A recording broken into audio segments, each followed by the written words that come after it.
My name is Lina and I'm from Destination Asia, Cambodia.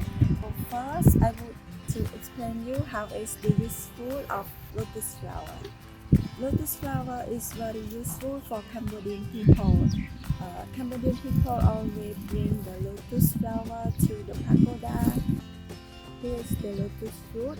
We can also eat them all.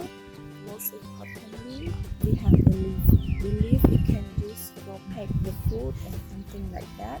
And we can reuse the plastic. And we also can save the environment.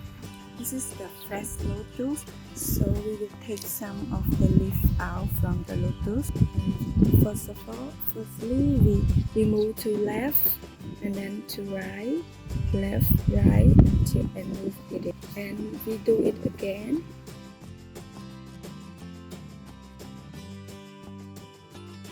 If you want to have like this, we can do it until the end.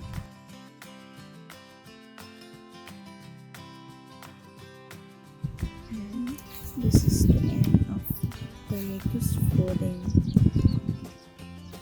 Thank you for watching this video. I hope that you enjoy the video and you can learn some from me.